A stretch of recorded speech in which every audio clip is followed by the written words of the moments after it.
Hi, this is Lucas with YOGABODY, and I'm going to walk you through the finishing sequence. We start on our back and we're going to do back bends. We're going to do a wheel pose. So we're going to start by bending our knees. We're going to reach up and try to grab your ankles with your hands. Try to grab your ankles really strongly if you can. The next step is step number one. I'm going to lift my hips into the air. We just call this a bridge pose. So we're going to break down back bends into 4 steps.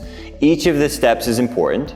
Take it slow, there's no need to rush. No matter whether you're a first-time beginner or you've been practicing for years, use these 4 steps. They'll help you go deeper in your back bends without pain, without too much suffering. They're a little bit uncomfortable, but not too much. So step number 2 is I'm going to place my hands underneath my shoulders. If you'd like, you can stay here. If you'd like to go to step 3, you lift up and rest on your head for a moment. Now step number 4 is we lift all the way up, and we try to straighten our arms, and we push down through all 4 corners of our feet.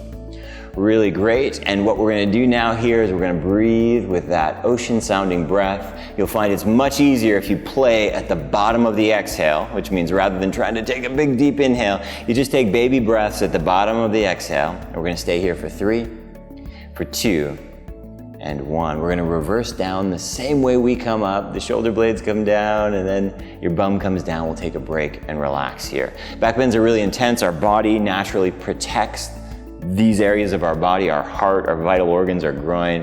In order to open those up to the sky, you have to work with your nervous system. You have to encourage your nervous system. It takes some steady practice. Let's try it again. Reach up and grab your ankles.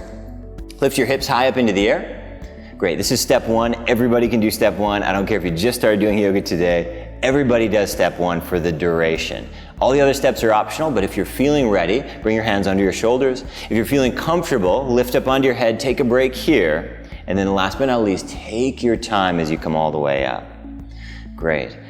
Back bends happen on the exhale. What I mean by that is if you're trying to find a little more depth in your pose, you gotta do it as the breath comes out. Playing at the bottom of that exhale will help you find more space in your back bend, moving your heart forward, allowing your pelvis to rotate. We're here for 3, 2, and 1. Good. Lowering down the same way you came up. Shoulder blades, your hips, and relax. Good.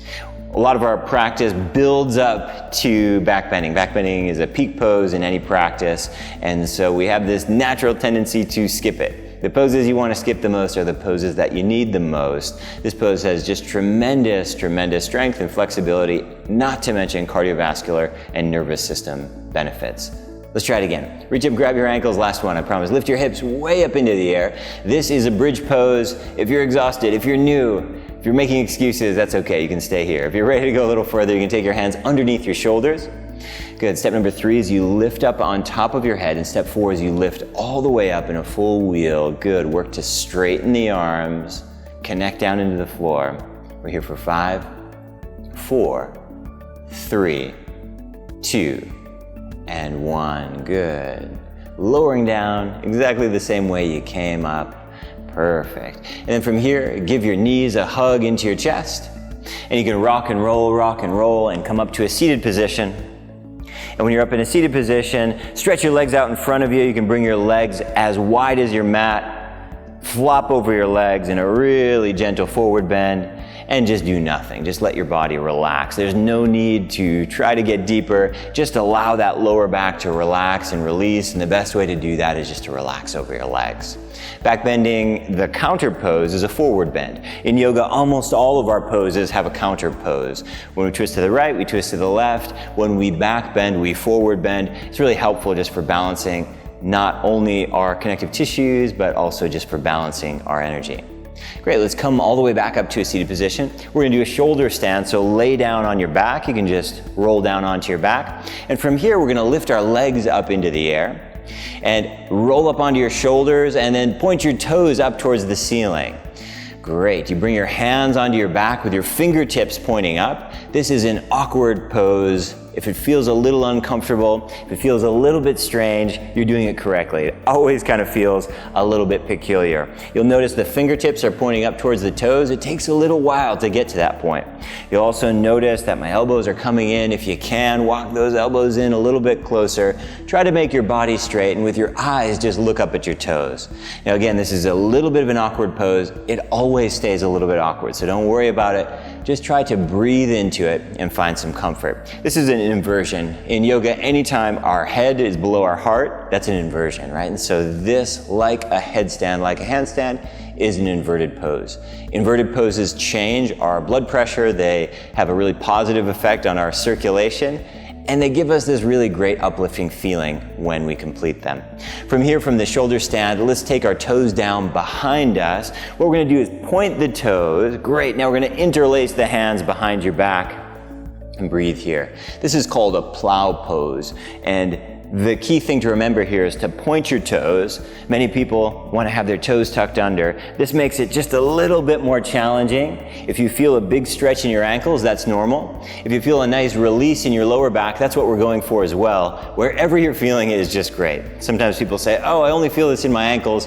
That's perfect. That's where you need it. Keep your arms straight and strong. Allow your body to release as you breathe here.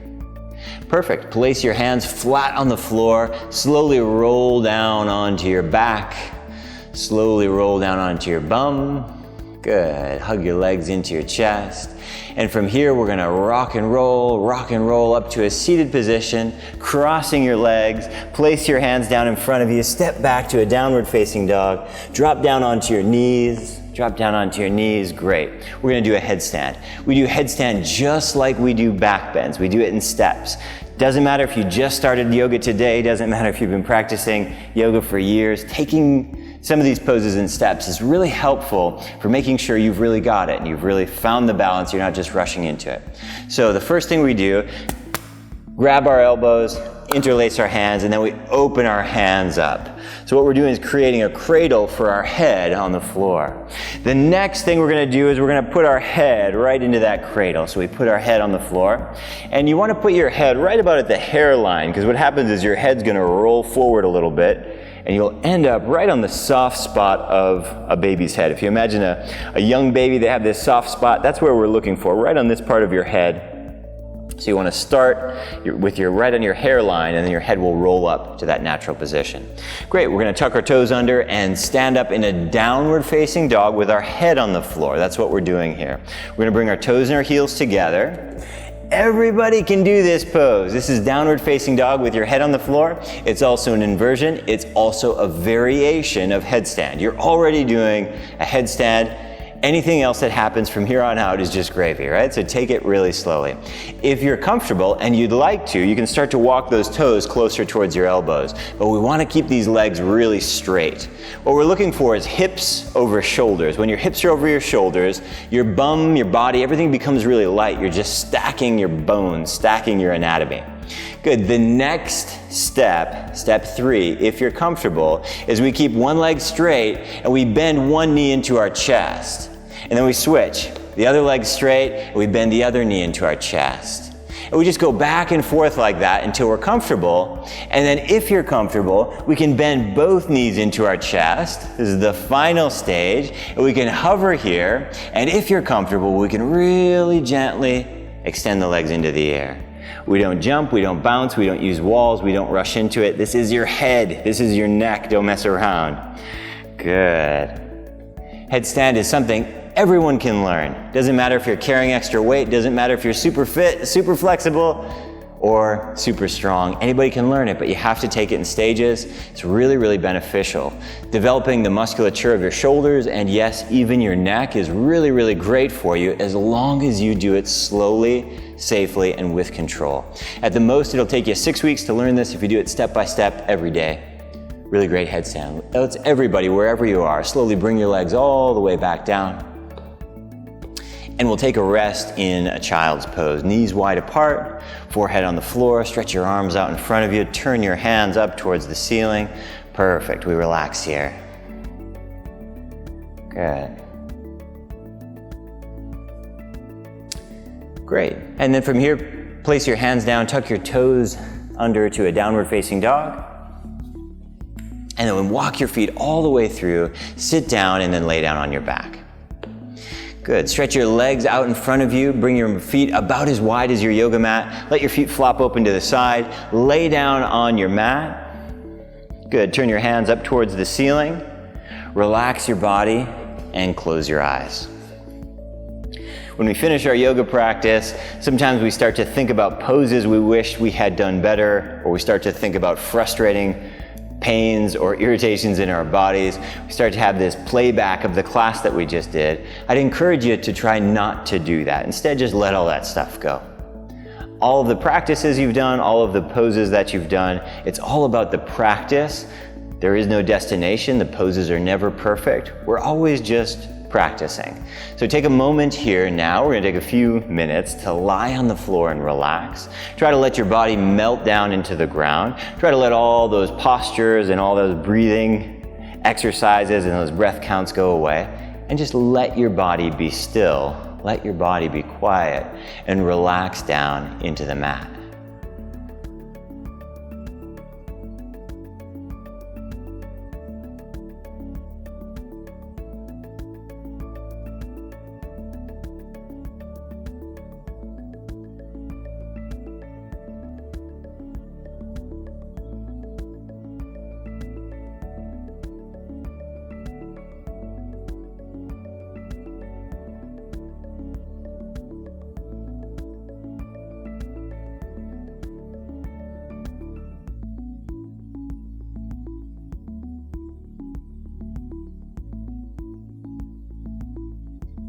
Good, and then when you're ready in your own time, reach your arms up above your head and stretch. Bend your knees into your chest and give your knees a hug. Roll over onto your side, and then slowly come on up to a seated position. We'll take a seated position, any position that's comfortable for you, a half lotus, an easy position, crossing your legs, anything works. Once your legs are crossed, place your hands down on your knees, bring your shoulders up and relax them down the back and close your eyes. We'll finish our class today with a balancing breath. This is designed so that you can walk out of the studio feeling balanced, not revved up, not completely zonked out, but feeling balanced. So we're going to do a 4-4 count. We're going to inhale for 4, exhale for 4, and I'll count you through the breath. Eyes are closed, body's relaxed. Breathing through just your nose, we're going to inhale for 1, 2, we're inhaling, 3, 4, pause at the top. And then with an exhale for 4, 3, 2, and 1. Good. Inhaling for 1, 2, 3, 4, pausing at the top. And then exhaling for 4, 3, 2, and 1. Good. Inhale, we're breathing in for 1, 2, 3, 4, pausing at the top. And exhaling for 4, 3, 2, and 1. Let's do 2 more rounds. Inhaling for 1, 2, 3, 4, pause. And then exhaling for 4, 3, 2, and 1. One more time. Inhaling for 1, 2, 3, 4. And exhaling for 4, 3, 2, and 1. Eyes closed, body relaxed, breathing normally. Bring your right hand to your heart, your left hand to your abdomen. May this practice heal and strengthen your body and your mind. May this practice heal and strengthen your body and your mind. Thanks so much for joining us, and I hope to see you in class very soon.